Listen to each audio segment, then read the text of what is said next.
So I'm here with Rea and Mariana, as I mentioned before, on this Paradigm fundraiser for refugees in Ukraine and beyond. Rea is a psychologist and strategic business solutions manager with Formula Group in India. And Mariana is Speak London co-founder, UK student volunteering network chair, and training facilitator. The idea behind this event was twofold. First of all, in keeping with Paradigm's mission to be diverse and inclusive, we wanted to purposefully shift the narrative to ensure that refugees elsewhere outside of Europe are also included and not forgotten. The purpose here is to try to raise funds for both refugees fleeing Ukraine and for other refugees needing urgent assistance. And therefore, we have selected two organizations. I will share links in the chat. The first organization is the Ukraine Crisis Fundraiser of Choose Love, and the second one is Refugees International. Secondly, we also wanted to offer a different kind of event and not arrange another webinar talking about legal options available in every country to support Ukrainian or other refugees, but rather arrange a get-together where the main topics would be empathy and the meaning of home and understanding what it means to have to flee your home. Without further ado, I'm going to give the floor to Mariana and Rea so we can finally get to it. Hello again. So I'm not gonna go through the entire thing again, but like we've previously mentioned, we just wanted to create a bit of a space to have an open conversation where you'll feel comfortable if you want to share how you're feeling. And like Maximum said, we're not going to focus specifically on Ukrainian refugees, but we are going to have an open conversation, and you can share as much or as little as you want. You don't have to share at all. I think, I don't know if any of you has ever heard of the 3 C's of you can be a critic, a consumer, or a contributor, and any of those is okay. So a critic, you can just sit, analyze, and say whatever you want to say. As a consumer, you can just sit and consume information and just listen. And as a contributor, you are actively contributing to the activity. Any of those is absolutely fine. It's just a space for you to be here with us. And I know that all of us have different experiences of what's currently happening. And I think that's what we're hoping to just have a conversation about, basically. Ria, have I forgotten anything? No, not at all. So welcome everybody for the second time. I think Mariana covered everything. This is just a conversation. We're all here to listen to and explore how we can respond to the world today. If you do have something to share, I would say you can raise your virtual hands and Mariana and I can call on you. If Mariana and I ask you a question and you don't feel comfortable to answer, just say, can we skip me on this one and we can move ahead. And finally, when you do share your experiences, let's try and use like I and me statements so that we make sure we're not assuming the experiences of others on this call. Other than that, there are no rules. You're all safe to talk about whatever you want. We're not even live anymore, I think. So you can literally say whatever you want now. That's about it, Mariana. Yeah. How about, since we're just a few people here, how about we all just go around, say our name and welcome each other to the space? What do you think, Mariana?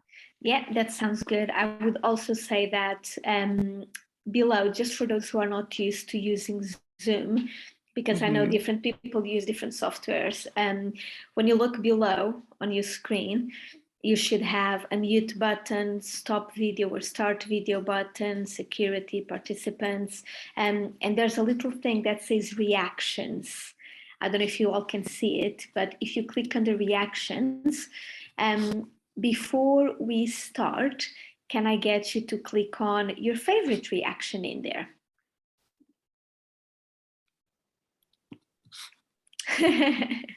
So this is usually an interesting one to start finding things that we have in common, right?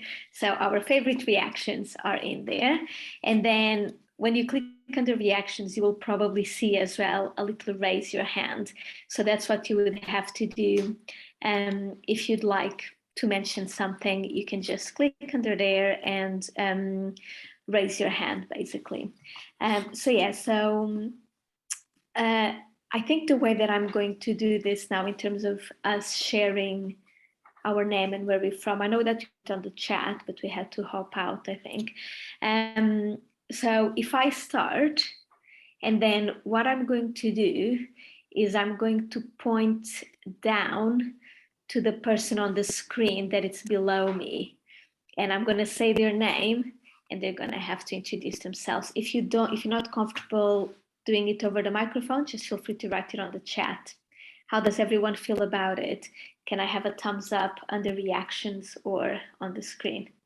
Yeah? You can see the facilitation of the workshop coming out now. Okay, so my name is Mariana. I am currently in Lisbon visiting family, but I live in London. And I am currently drinking a mixture of green tea, lemon tea, and ginger. And I have a crazy, crazy passion for unicorns. That's me. So on the screen below me, I have Ben.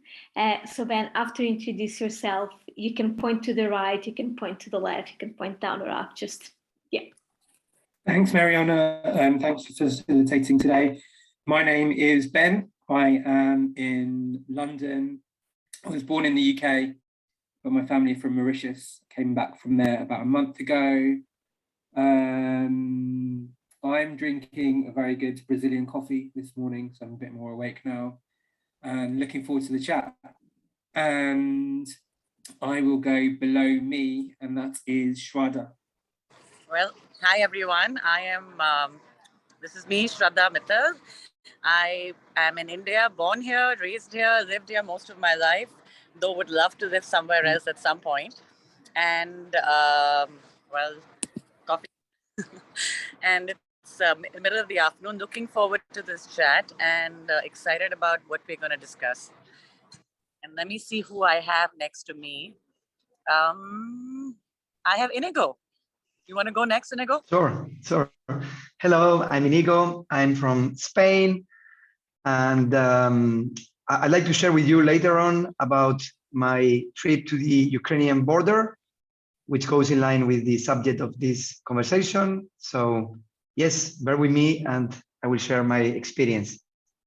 And I have Maximo on this side. Hello, I'm Massimo. I'm in Belgium.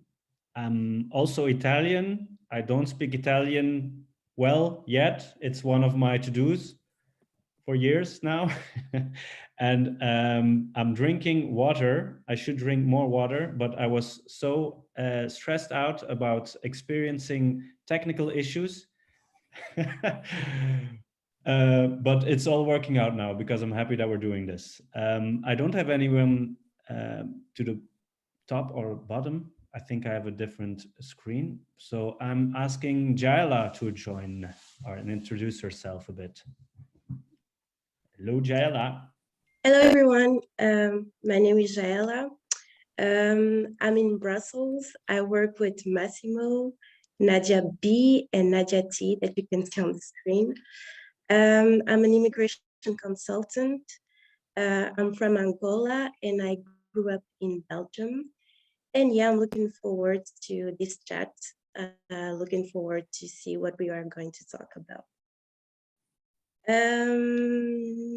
I'm gonna go with Anna. Hi everyone, I'm Anna. I'm in Australia, in Sydney. It's 7:30 p.m. here. I love that we're all sharing what we're drinking. I am drinking a spearmint tea that I made using spearmint that I've been trying to grow myself. So that's I think that's kind of special. I feel good about myself for it. I'm really excited that this is happening at a time which is like within my time zone, so I can actually listen to it. So I'm really excited about that.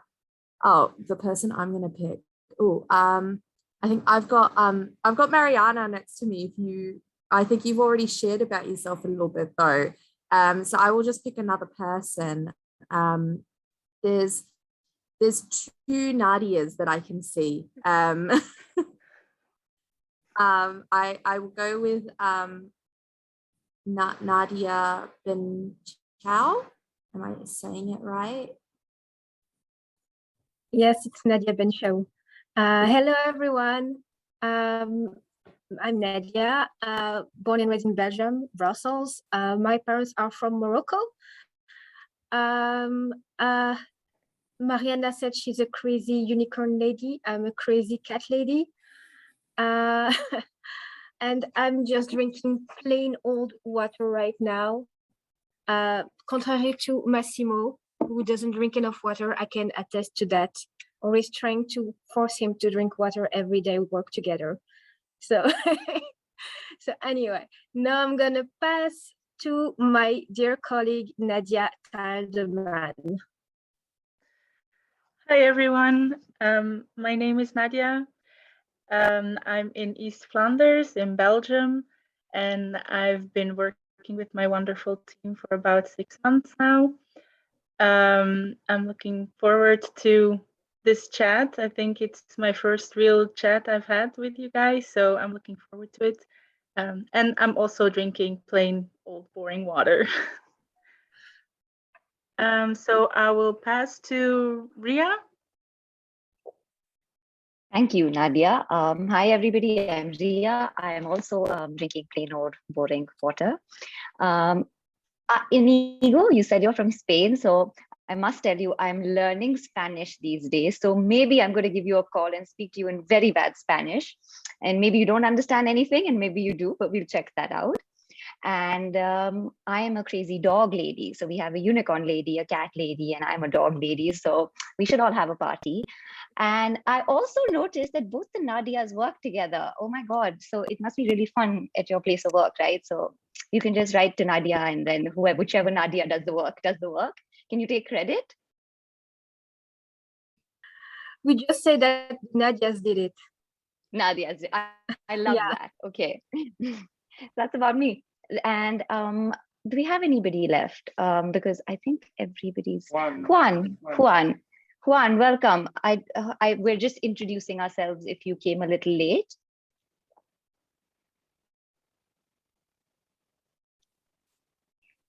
Juan, feel free to write it in the chat if you can't. Yes. Oh yeah, yes, there we go. sorry. Yes, hello. It's the first time I connect. Yes, you're right. I just connected, just arrived in the office.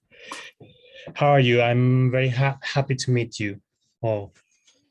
Amazing, Juan. We're just saying our names and kind of what we're drinking and where we are based currently.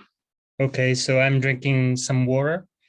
I'm based in Madrid, Spain, and I work as an M&A lawyer, mostly in commercial transactions. Amazing. I feel like everyone is just keeping really hydrated. I just feel so out of the loop of the hydration crew right now. But okay, we'll just take it on board. Okay, just because I'm conscious of time, I'm going to move on. If anyone wants to reintroduce themselves, leave it on the chat. Any other curious facts, feel free to. We're not against that. So I'm going to try to make this work. So like I've said, we're going to start our conversation now. And for all of those that have joined in late, just to reiterate, this is a conversation. It's not about me or Ria just talking at you. That was never the point of this event. The idea is to bring people together to kind of be open about what's happening. And it's not just specifically about one refugee crisis, but it's about being open as well about how we feel. And I think a lot of us are feeling different things. We are going through this in a different way. We all have different experiences. And what we're hoping to do is create a space where we're open to hearing those experiences.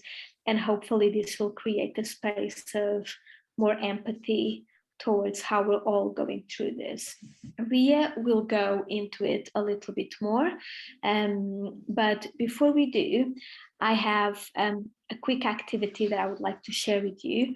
So I'm going to put a link in the chat. and it worked previously. So hopefully it's gonna work right now. And I would like you to answer a question that's gonna show up on your screen. You can answer this question just with one word, but you can write 3 times. So I could choose to write unicorn, pink, blue, but you can only use one word to do this, right? So I've shared the link with you, and I'm going to try to share my screen so that we can all see it. Let me see if my computer is going to work as well, which I think it is. So bear with. Can you all see my screen? Is that a yes? Is that a no? Yes, but Mariana, the question that comes on my screen is related to home. Oh no, okay, don't do that one just yet. Give me 1 second. And I'll try. Oh, because my one is showing up as the first question. Let me go back to Menti. Mine too, Mariana. It's also Yeah. it's okay to... Which is it the right question? Yeah. Okay, so it's okay to feel. That should be what you have on your screen, right? And for example, for me, I felt helpless. I felt scared, but also I felt hopeful because I've seen so many people coming together when it comes to this situation. And actually, I'm going to do this through my phone. You can access this through another tab, or you can access this through your phone. So feel free to keep writing it down. I'm about to join in as well myself. It's really difficult to facilitate and try to do the activity.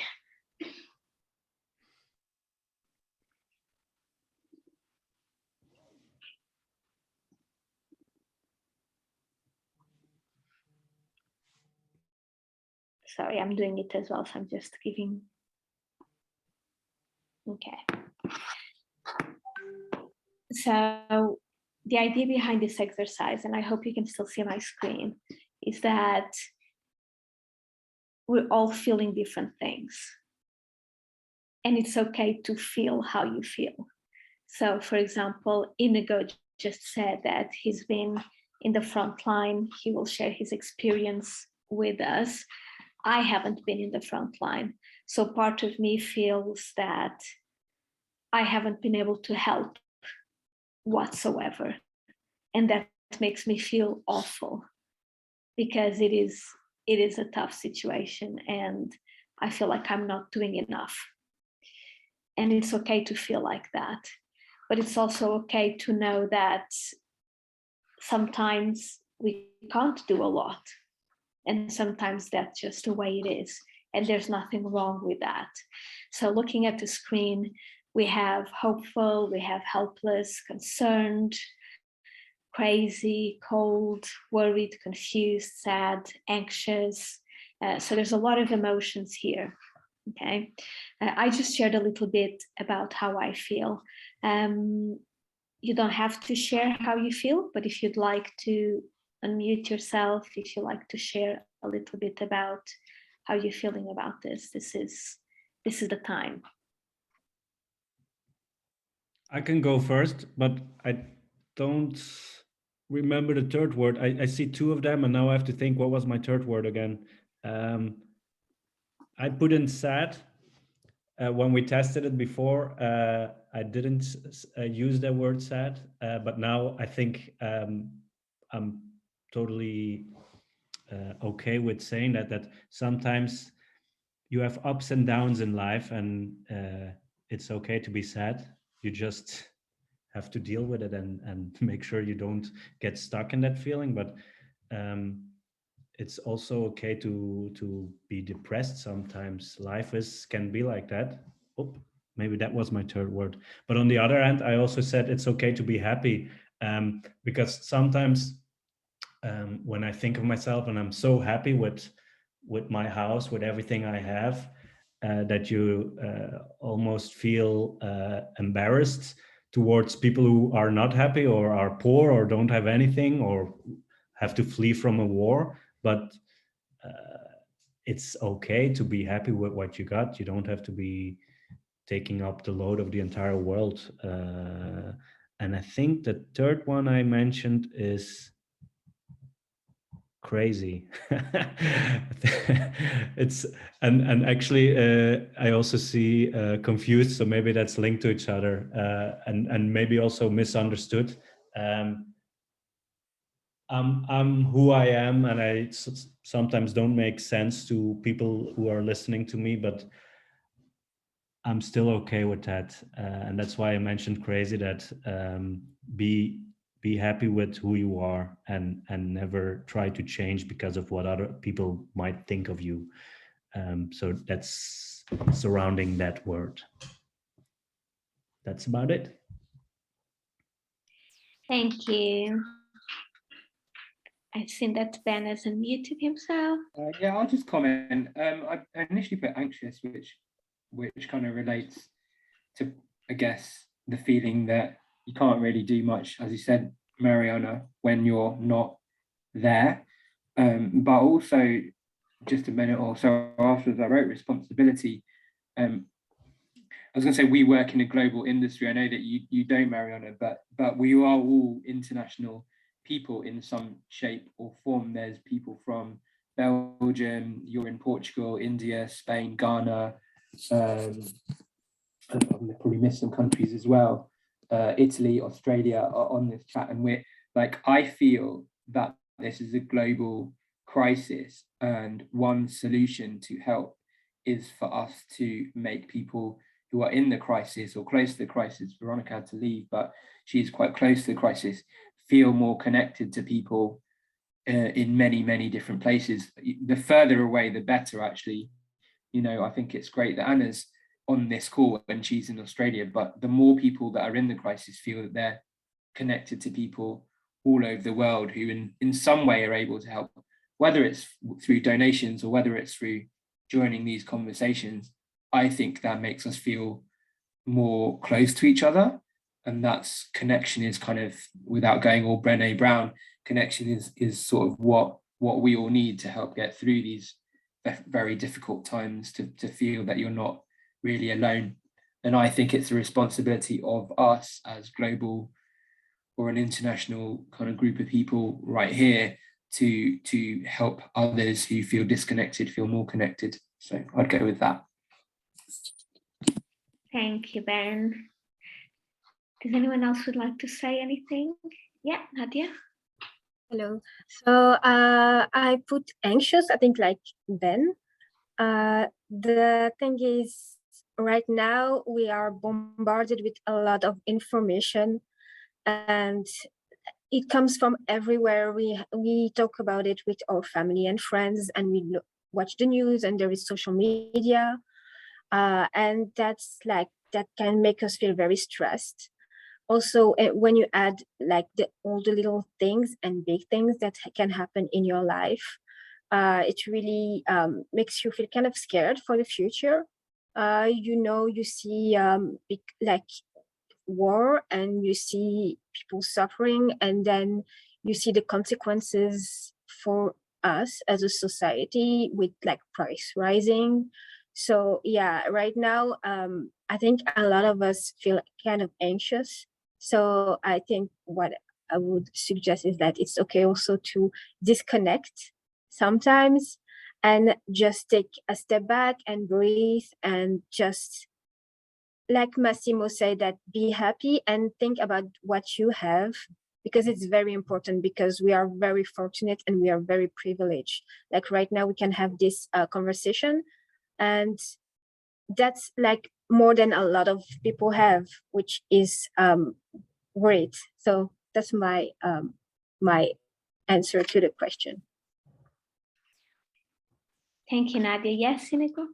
Yes, no, I just wanted to say which words would apply to my trip to the Ukrainian border. As Massimo said, sometimes you're happy, sometimes you're not happy.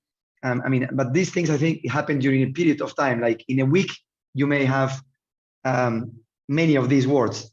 But in my case, it's like every day, every single day of my trip, I had all these words, except for scared. I wasn't scared, because even if some people said that close to the border is dangerous, but you didn't feel like scared. But all these words, it never happened in my life, having so many changes in my head. Psychologically, it was like very strange. Like in the morning, you were concerned, you were angry, then you were very happy, then you were sad, especially on the way back where I had my refugees with me. It was like very changing in terms of themselves, myself, and the other people. And also I had to say that in terms of our market, global mobility, immigration, I've had like physical help of people who I met on my way, and also psychological help with people sending me messages, and also people trying to help, like, what do you need? Especially people that were on my way, on towns or countries that were on my way. So this has been very helpful. Thank you. I'm going to, I know that, we might be able to have time to come back to this, but I'm just conscious of time now and I don't want to delay the event too much. So I'm going to pass on to Ria. Ria, do you want to maybe introduce the next part of the activity, and then I'll press on the screen to move to your bit. Yes, of course. Yes, thank you, Mariana. And thanks everybody for writing what you did and for sharing what you did. I actually have another question for you all. And if you can go back to that link and answer the next question, what is the first word that comes to your mind when you think of home? Oh, we already had people answer that. So I'm going to give you a minute to go and answer, and then we can come back to this screen.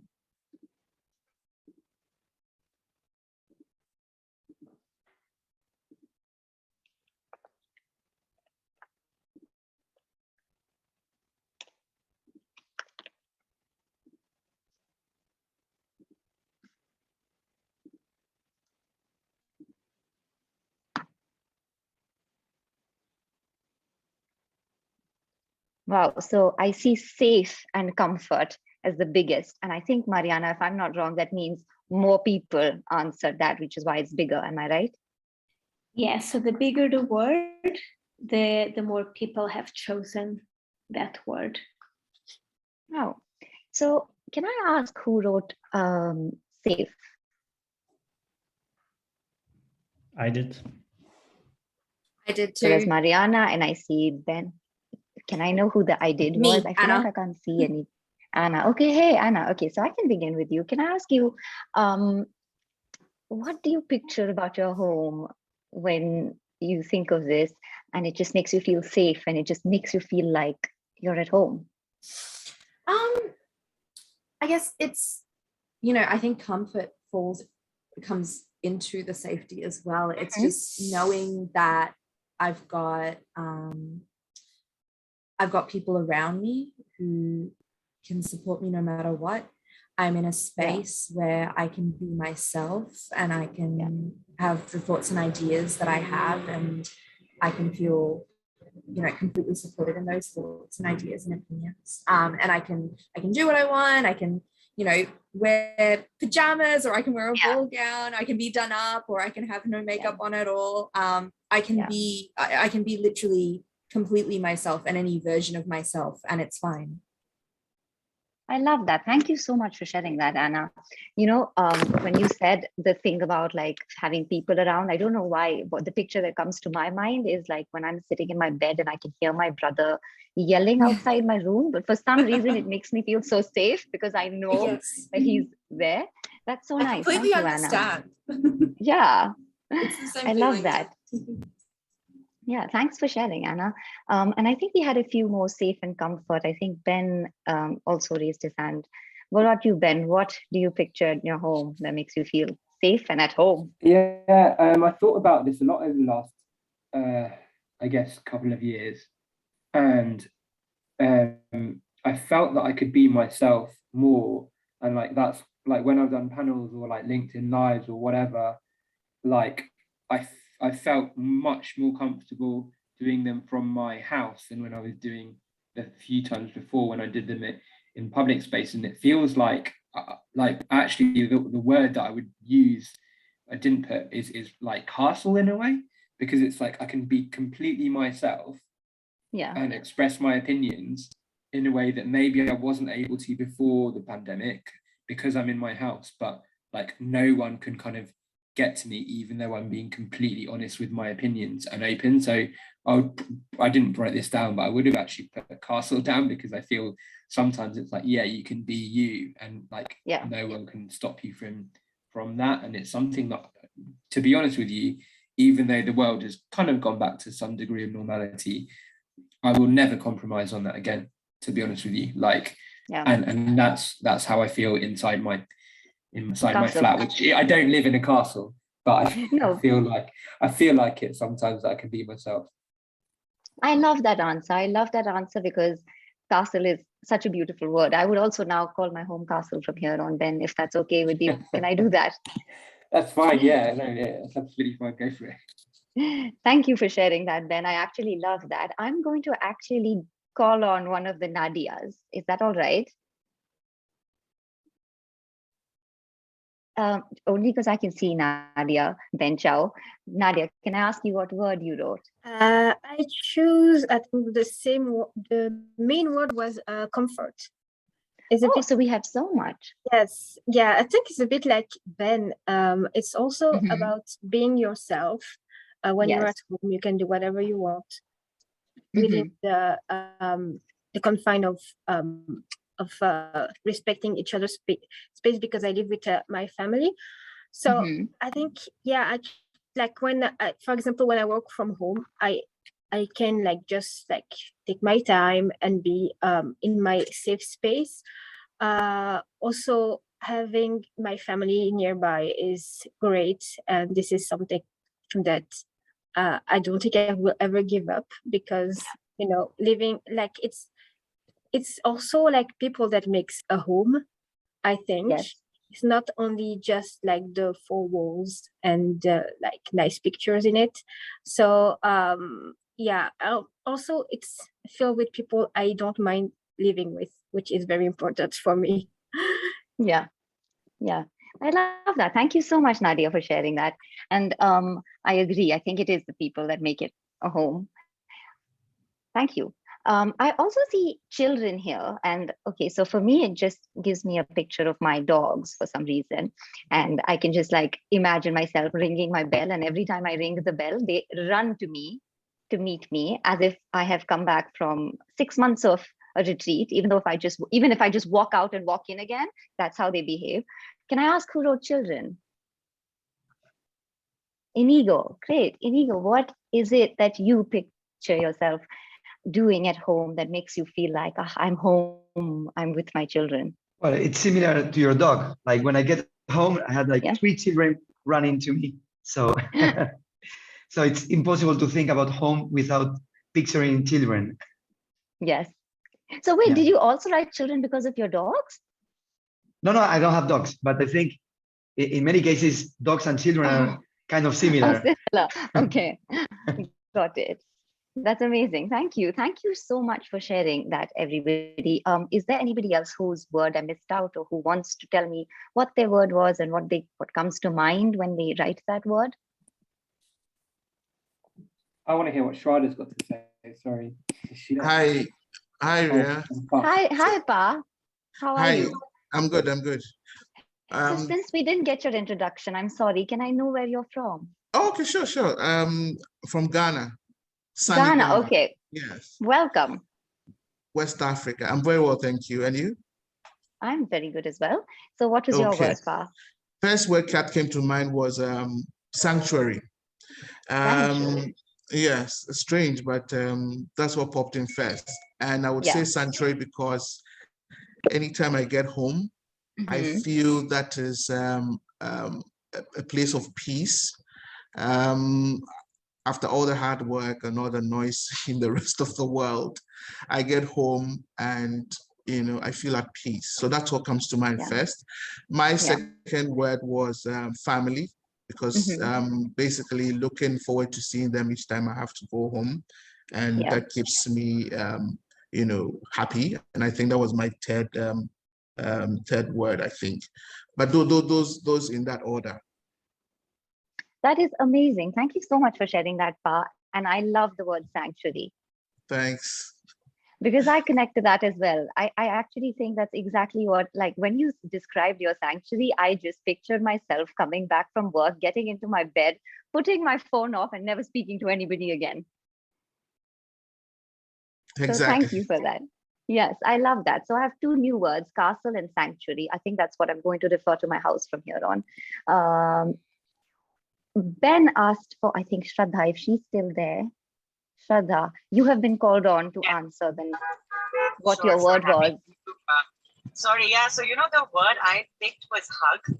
And I'm kind of picking up on, because, like you mentioned your dogs, and I think Inigo mentioned his three children. So for me, like for home means like, I have a certain doorbell ring that I go for, and I know that my kid knows that I'm home, and the moment I open the door, it's like that, that's that warmth that envelops you. It doesn't matter if I've been out for 5 minutes or if I've been out for 20 or an entire day. That hug is what I look forward to so desperately when I get back home. I can't tell you. So for me, the first thing that comes to mind is hug. I'm not gonna lie. I have a 5-year-old, so that hug is so heartfelt, I can't tell you. I love that. I love that. And I know what you mean. The second thing I wanted to pick was actually relaxing, and what I love doing is reading. And for me, it's like I get a minute if it's in the car, then I'll always have the book with me or wherever it is. Home is that, you know what I mean? It's like 10 minutes in the morning, between calls, between things happening. If there's a book, I'll visit the office. But the idea is it's that the weekend or Sunday for me is my relaxing time at home with the book. I love that. I love that. And I think I saw you read Psychology of Money. Is that what you picked up? Yeah. Have you read it? I am loving it. Yes, it's great. So I love that. I'm so sorry. I keep comparing my dogs to all your children, but I do get the feeling because every time I ring the bell, my dogs run to me, and it is the best feeling in the world. Sorry, Inigo. Sorry, Shraddha. But that is really nice. And I love the word relaxing as well. Thanks for sharing that, Shraddha. Mariana, can I actually ask you if we can stop sharing the screen so I can see everybody's face? Yeah. Because I think everybody remembers their word. So anybody else, any word left that I missed out that you want to share? Because I think you all have such similar experiences that you're sharing. Is there anybody that would like to share something else? Yeah, I think I was just going to say that I wrote the word hug as well. And I think because, I think I wrote hug, dad, and safe. And I think for me, those three kind of come together. So my home, because I move a lot. So although I was born in Portugal, I've lived in the UK, I travel a fair bit, and somehow I feel at home wherever I go usually. So there's not like I feel I'm adaptable, I'm really adaptable. But actually when I think about home and that safety and that warmth, it usually comes from what I used to call my dad's bear hugs, because they were like bear hugs. So I feel like for me, nothing at all will ever compare to those bear hugs that my dad used to give me. So yeah, so that's my home, will forever be my home, basically. I love that. Thank you for sharing that, Mariana. So it's interesting, right? We have Mariana from Portugal right now, who has some experience that she associates with home. We have Ben from London. We have Shraddha from India. We have Nadia from Belgium. Am I right, Nadia? Yes. We have Pa, we have Anna, we have me. We all understand what it feels like to be home, right? I mean, it's the most fascinating thing in the world that no matter who we are and where we come from and what language we speak, there are certain experiences that are shared and that are common across humankind, right? experiences of strength and suffering. And these include experiences like love, like hate, like fear, like hope, like faith, like home, like safety. It does not matter who you are, but you share these common experiences. And it's like Ben said in the beginning, what we're experiencing today in the world is a humanitarian crisis, right?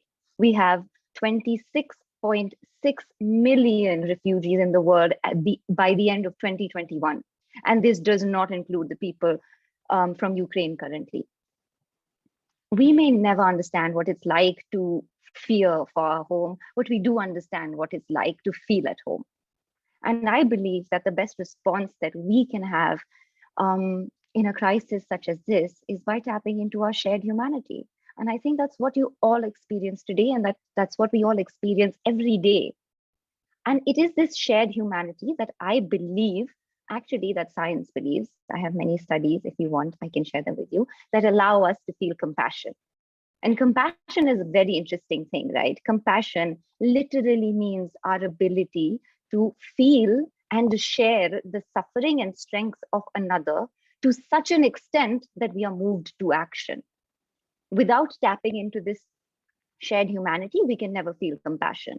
And that's often really scary, right? Because we don't want to feel anxious, and we don't want to feel scared, and we don't want to feel unsafe.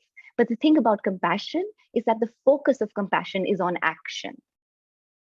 It is not on empathy alone. It is empathy that combines action that builds compassion. And I feel like all of you were compassionate enough to join this call today. And every day, your compassion will look different. Someday, compassion is realizing that much like me, there are many other people who are watching the news and feeling afraid and feeling scared. And so it's okay if I choose to cut off for today. Some days, compassion is, I can't imagine what it's like to lose your home.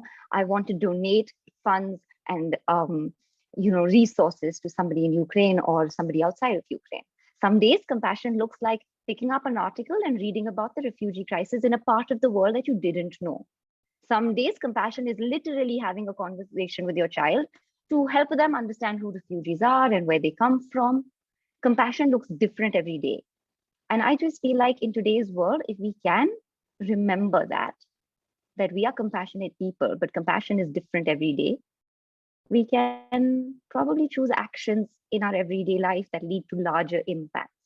We actually have somebody here, Inigo, who I would call on because his compassion actually led him to drive all the way to Ukraine and bring refugees back to Spain.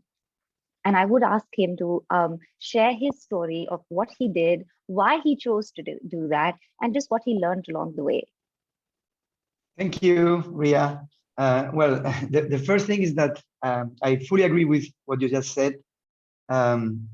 Each person does whatever you can in each moment to help. So it doesn't mean that I'm better or whatever many words they've called me, like very nice words, but it doesn't feel like me, like I'm just a normal person who, for some reason, I did what I did. But I've never done anything like great in the past, or I'm not involved in thousands of things to help the others. It's just that I was no, not humble. It's like the many words I've got. It's really weird. I mean, yeah. Anyway, I was just watching the news as you've been watching the news about Ukraine. We were also discussing within the Paradigm community about where we should donate money. I was also checking on my side. I was contacting some people in Ukraine, but it was like, this is helpful. Donating is very important, and it's great. But I was watching the news one day, and then for some reason I felt I had to go. And then the next day I discussed with my wife, and then one day after I just took my camper van and drove to the Ukrainian border with Poland. It was like everything by myself, so I wasn't a member of any NGO, and I wasn't coordinated with anyone else. There were, and there are some networks in Spain, and I'm sure in other countries, with volunteers about Ukraine. So where you can contact other people who are driving also, and you can contact people who are going to help you to identify the refugees you're going to bring back. So I was in touch with some of these networks, but my trip in a camper van driving by myself took longer than if you have like 2 drivers. It took like 4 days. So when I left, I didn't know where I was going. I didn't know who I was going to bring back, and yeah, many question marks. So I took all the humanitarian aid in a place in my city where some Ukrainians and some Spanish were like getting medical support, clothes, diapers, and so on from different schools and churches in my city. So I put everything up and just drove there. Just a few words about the refugee camp. It's the one I visit or I went was just okay. So don't imagine it was like a tragedy. So they were fine. It was heating. They had each refugee had a bed, a portable bed. So that was really fine. There was plenty of food, restaurants, and so on. So people offering you food, clothes, everything you need, like physically, that was fine. The humanitarian aid, I guess you've been donating maybe or in touch with people doing donations. Sometimes they say, diapers is important, food is important, medical supplies are important. And sometimes they say, no, this is a waste of money and time because you have to do the transportation. Then I've heard that sometimes these things like end up like in the bins. This is true, that happens sometimes. The important thing is to know where you are going to drop the goods. So in my case, I dropped part of it at the refugee camp and part of it at a place where they storage it and they take it inside Ukraine. I think everything, diapers, food, blankets, clothes, it's lights, it's important inside Ukraine, but outside Ukraine, in the border, some places are really like they have too much stuff and they can't even get more. So it's important to make sure that you deliver at the place where they're gonna put it in trucks and bring it inside. And then the most difficult part of my trip was the trip back with the refugees. As I said, many things happened in my head, changing all the time. The refugees were very nice, very calm, but they had a world inside their minds because they all leave people behind. So I'm not a person who cries often. Like my son told me that he'd never seen me crying, but during these 8 days of the trip, I was crying every day, every single day. Even it was very weird, but we had an important call for an RFP in front of my colleagues and the customer. And then they told me to say a few words about it. And then I was like literally crying. I couldn't finish.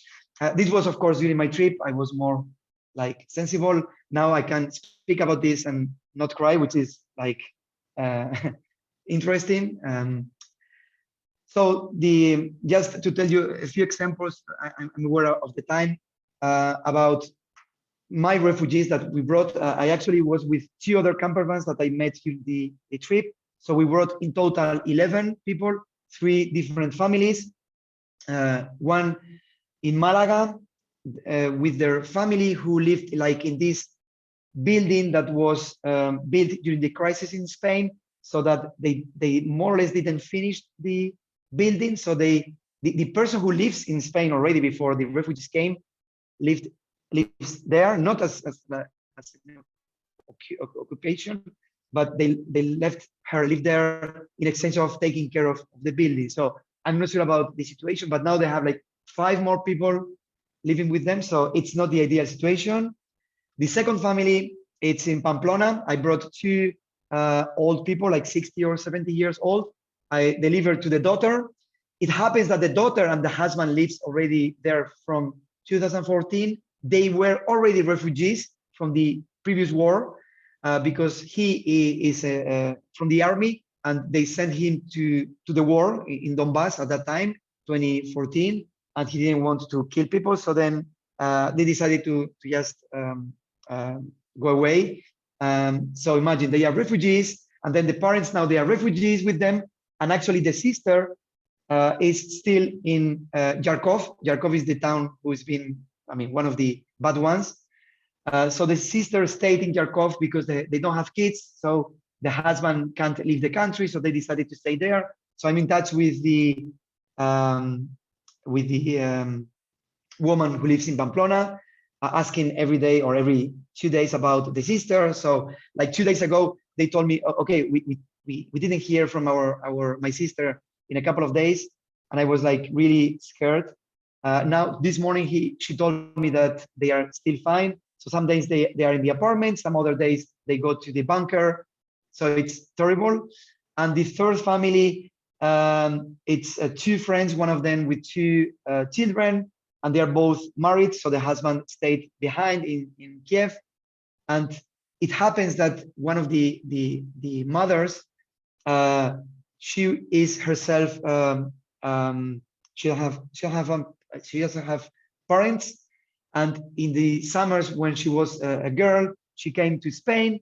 So that was the only one who speaks the language. And they traveled to Valencia, to the house of the place who hosted her a few years ago.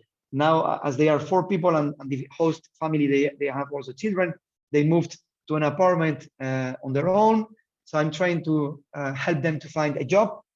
I contacted all the mobility companies in Spain, and I have at least 2 who asked for the CV, and hopefully I will help them find a job. That's what they need. They are not poor. They had a job back in Ukraine, but it's like really terrible to hear about these things. The kids, they are about to start the school, so that's good. Yeah, so that's more or less what I wanted to say. Just one last thing that I'm starting to offer. As I have a language school, they are going to start free online lessons, Spanish lessons for Ukrainian refugees. I'm not communicating a lot. I just want to start with the people I brought and with some other contacts I have. I don't want to have like thousands of people, because then it would be too much. So I will start with just 1 or 2 groups, and then we take it from there. As we're talking about refugees in general, it happened that we are also offering like Portuguese in Portugal, and we're going to offer English in the UK. But by chance, an NGO from Portugal told me that the refugees they want free lessons for are from Afghanistan. So we are also starting this in a few days. So yeah, that's our 2 cents. There are many things to do, but each person does what we can. And yeah, I hope this gives you some other ideas about ways you can help. And if not, money donated to NGOs is also important. So yeah, if you have any questions, you can ask now, or you can just drop me an email at a later after this. Yeah. Thank you, Inigo, for your experiences. It's quite, I can't imagine actually what you have seen and experienced.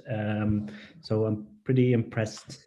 But as you say, everyone does what they can, and every little bit helps, if it's real physical assistance or financial contributions. But I might get in touch with you separately. And also, I know tomorrow Mariana will talk a bit about Speak for Ukraine. So I'm not sure if that's interlinked a bit. It's about learning languages, because that's very important, of course, because if the people are staying here for long term, which might probably be the case, it's very important that they learn the language. Just to end this, because I see that we're a bit late because of the technical issues we experienced, I'm going to send the links again for the 2 organizations that we're supporting. So Choose Love for the Ukraine crisis, and Refugees International. Just share them through the link. We'll have another event tomorrow. Hopefully also through LinkedIn Live, but I think it's very encouraging and heartwarming to see, especially with the exercise we did, we're from all over the world with different backgrounds, but in the end, we're all the same. We have the same way of thinking, especially we're not that different.